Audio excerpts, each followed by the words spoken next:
Good afternoon.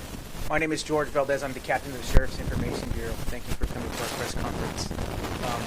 The order of speakers are going to be the Sheriff of Los Angeles County, Alex Villanueva, and the Commander, Chris Marks, who is in charge of our Detective Division. We also have Lieutenant Brandon Dean from our Homicide Bureau present as well.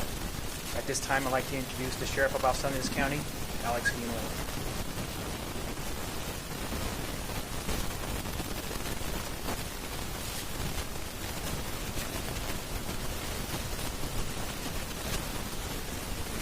Good afternoon, everyone.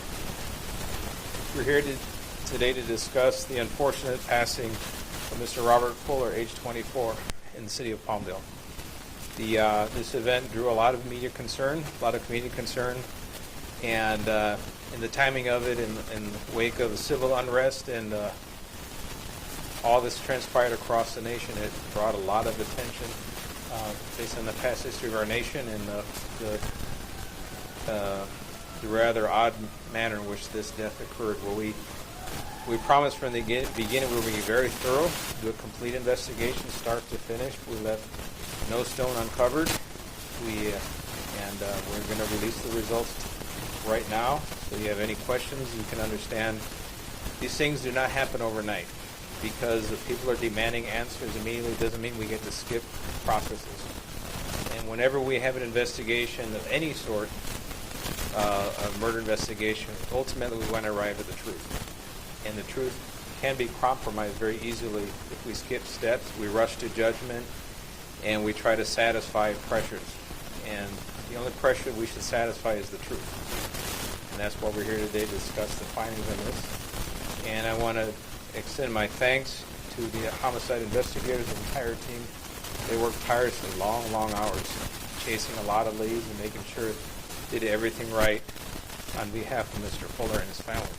My condolences to the Fuller family. They're out of state, unfortunately, they cannot be here. But definitely our thoughts and prayers go to them and to all of the families who have loved ones who suffer from mental illnesses. And I want to call on the Board of Supervisors to properly fund mental health treatment centers, psychiatric beds at the facilities, because they're always running overcrowded, insufficient, and there's always a problem with our mental evaluation teams that we do not have the resources to provide care for all the ones who desperately need it. And this is an example of why. So having said that, para español, mis condolencias para la familia del señor Fuller, que falleció el 10 de junio en la ciudad de Palmdale. Esta investigación tomó casi un mes de completar, pero fue una investigación completa. En toda la evidencia, todas las pistas, todas las personas que tuvimos que entrevistar, se hizo todo a propósito y el resultado final lo vamos a dejar saber hoy en día. Y mis gracias a todos los investigadores del Bureau de los Homicidios aquí del Departamento del Alguacil por la labor que han hecho, tomó mucho tiempo. Y últimamente para la Junta de Supervisores, este ejemplo llama a la necesidad de tener muchos más camas y facilidades para los que sufren de enfermedades mentales para tratarlos, porque hoy en día no hay suficiente ni cercana. Podemos incrementar por 1000% y todavía no va a alcanzar la necesidad que existe hoy en el pueblo. Gracias. Anyway, Commander, Chris Marks.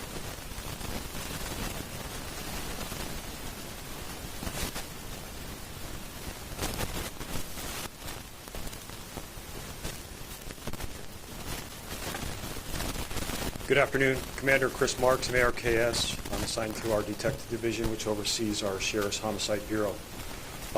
We understand the need and desire of our communities to have knowledge in the progress of this investigation, so I'm going to provide you with a brief timeline update of the steps we have taken and the results of those steps, starting from the very beginning. On June 10th, Sheriff's Homicide investigators responded to Ponce de Leon Park in Palmdale to investigate the hanging death of Robert Leroy Fuller.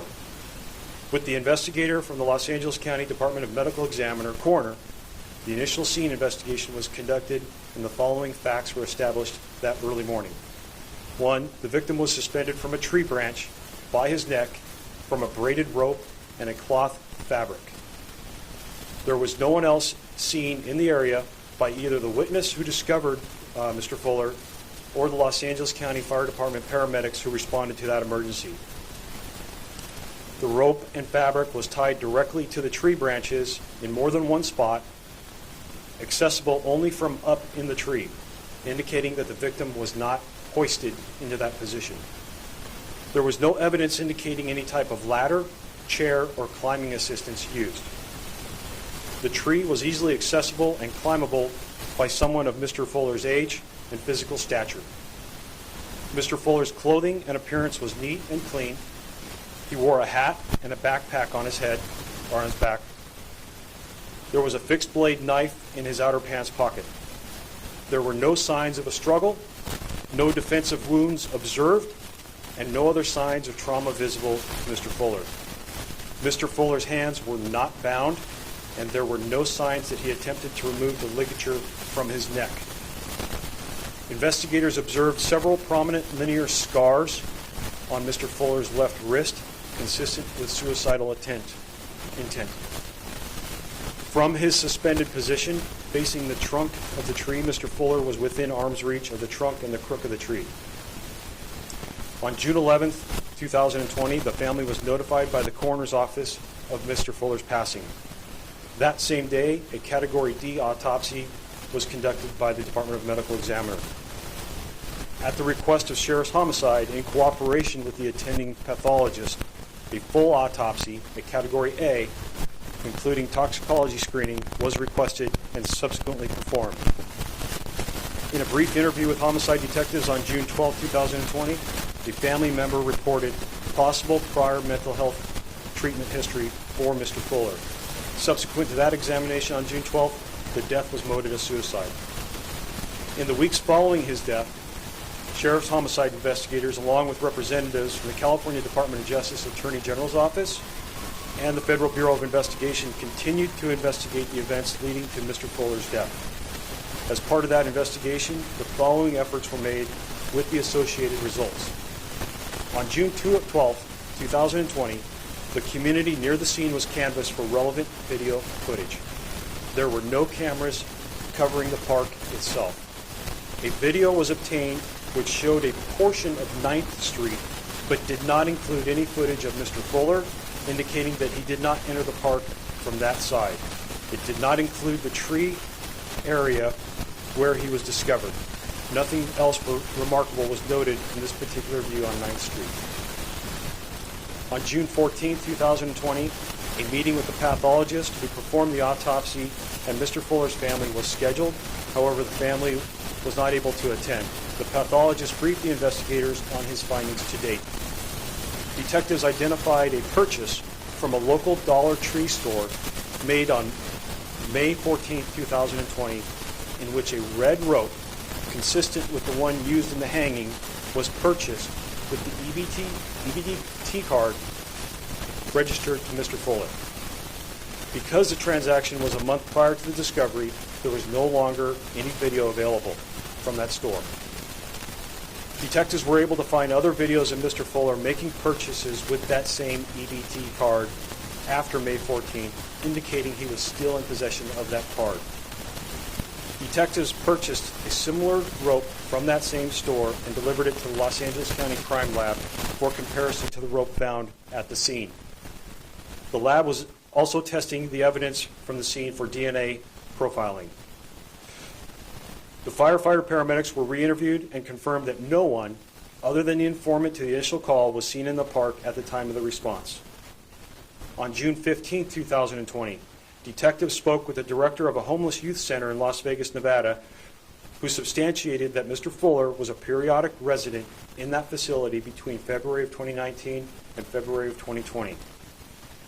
Detectives also learned that the Las Vegas Metropolitan Police Department investigated an incident on February 16, 2020, involving Mr. Fuller, in which he allegedly tried to light himself on fire.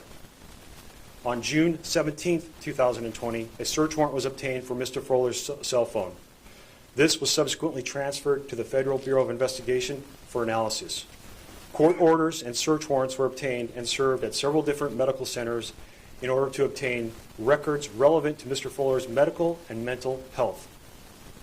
June 22, 2020, investigators met with the siblings of Robert Fuller and their attorney in order to obtain history of the victim. The family members were very cooperative with the investigators and provided much needed information. The DNA results were returned from the ligatures and the fingernails of Mr. Fuller. The quantitative results for each tested sample indicated that the predominant contributor for each sample belonged to Mr. Fuller. Court orders were served at the Department of Social Services and the Los Angeles Homeless Services Authority for records related to Mr. Fuller.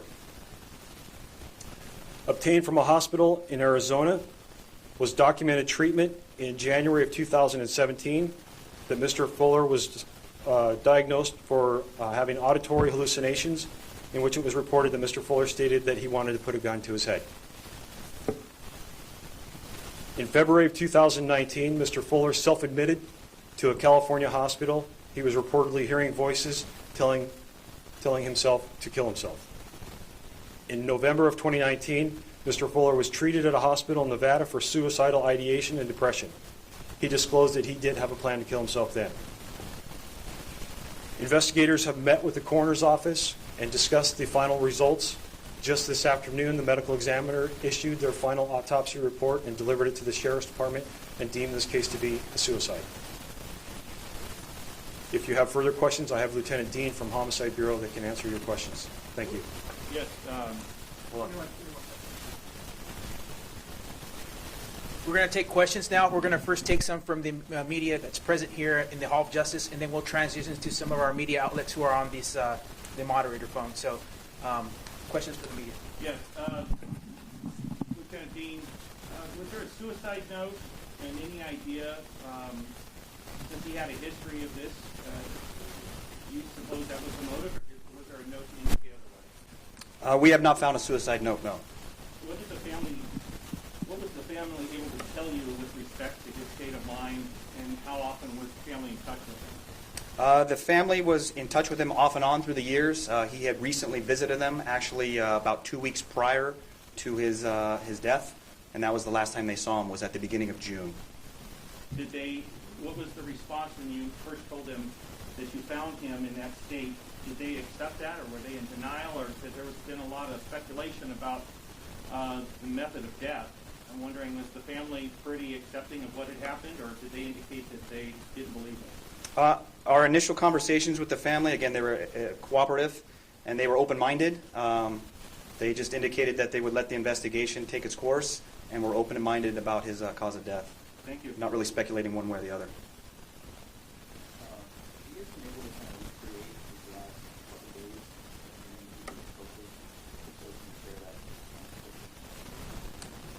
I mean, we no, to answer your specific question, no, we don't know exactly where he was in the last couple days prior to. Again, we know he was in Arizona up until about June, I believe it was June 2nd, prior to his death. We have uncovered several surveillance videos, not at the park itself, but of the surrounding area where some stores he frequented. So we do have some surveillance video of him going to stores and making purchases and food items and other items.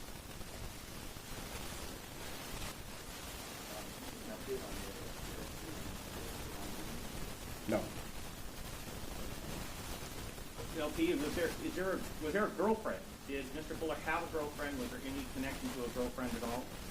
We have no knowledge that he had a girlfriend, no. Do you have a time of death, or how long he'd been in that position? The time of death was 0339, but unknown exactly how long he was in that position, sir. Did the coroner indicate at all how long, based on validity or anything like that, how long he might have been dead? No.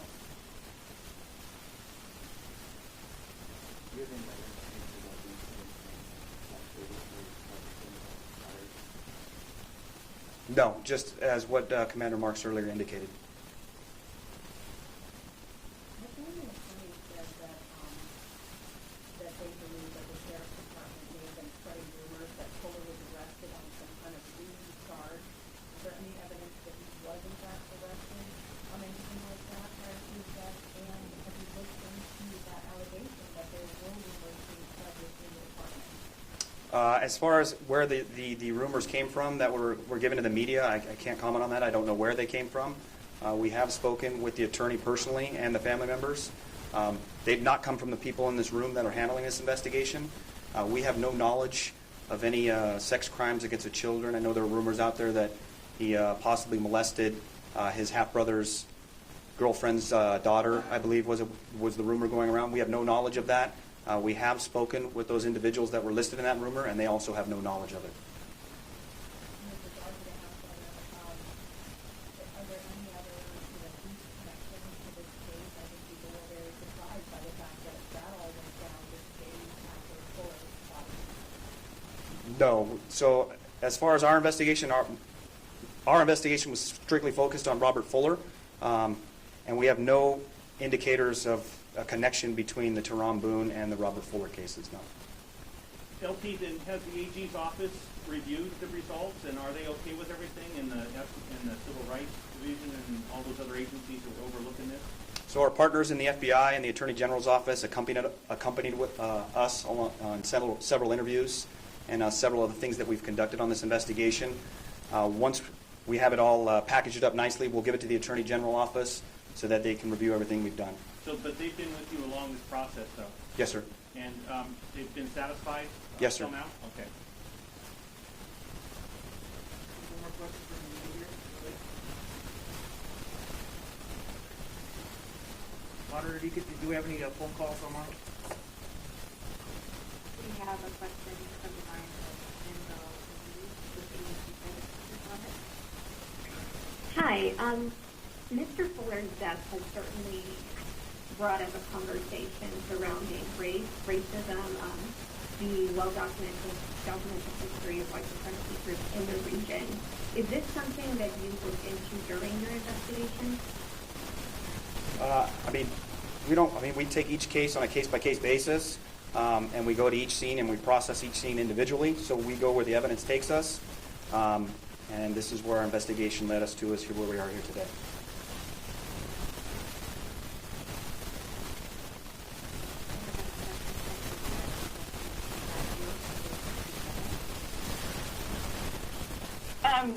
Can you describe more about how close he and Mr. Boone were? When was the last time they interacted? Does it appear that Mr. Boone's kidnapping and assault of an on-and-off girlfriend is related at all to Mr. Fuller? From our knowledge and speaking with the other family members, they spoke periodically, but they weren't extremely close. And again, from what I stated previously, we have no knowledge to believe that the Fuller investigation has anything to do with what happened with Mr. Boone.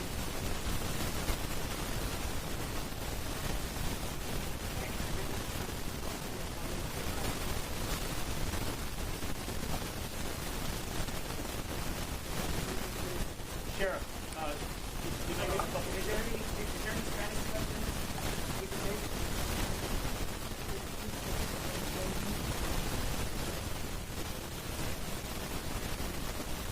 Do you mind if we wrap up English questions or so? We'll get into one more question. That's fine. Sheriff, if you don't mind.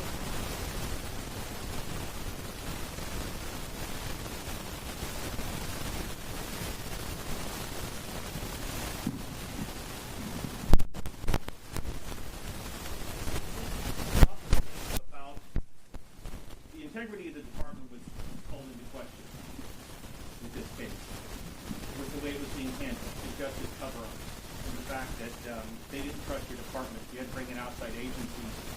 Do you feel at all vindicated?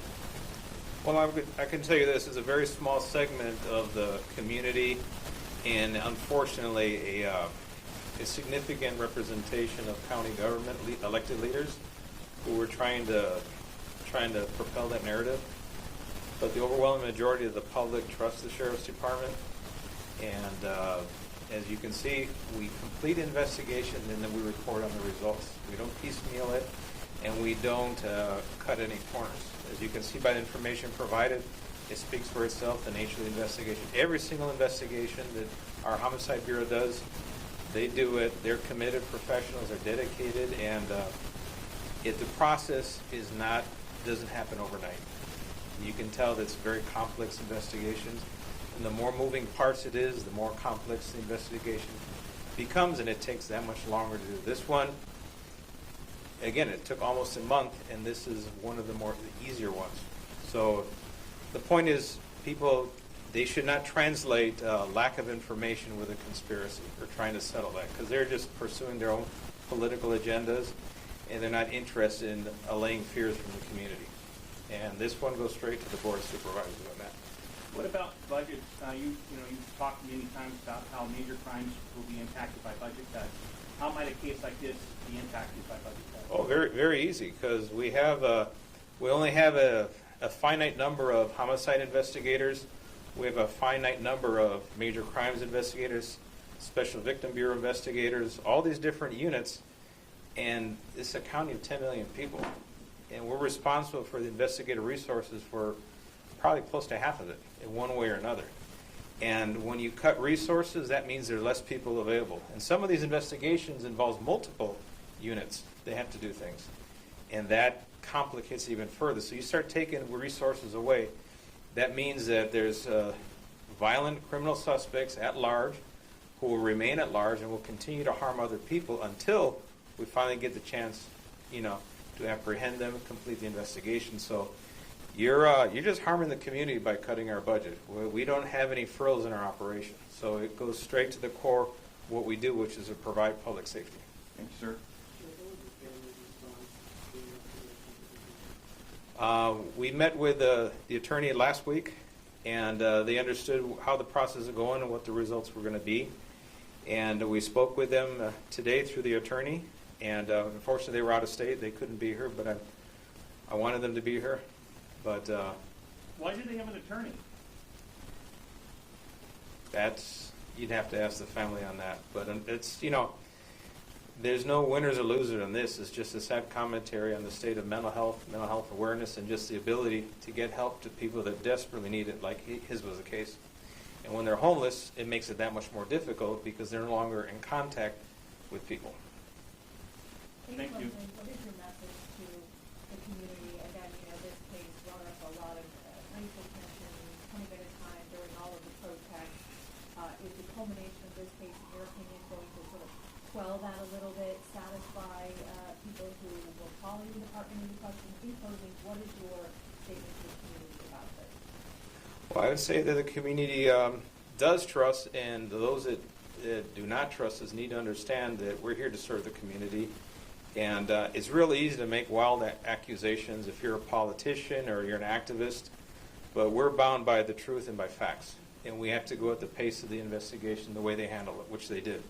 And sometimes it can be maddeningly slow because the voices keep increasing and the roaring and the conspiracy theories, but at the end of the day, the facts come out, and it demonstrates why the community needs to continue to trust the Sheriff's Department. We've been around for 170 years, and through thick and thin, we're still here. We're still serving the community, even in such difficult conditions like this, with the pandemic, civil unrest, and everybody questioning law enforcement across the nation. We're here to serve, and we're bound by our duty, by our oath of office, and just the truth. Thank you, sir. Thank you very much. Let's conclude our press conference. I appreciate it. Moderator, we're done. Thank you very much.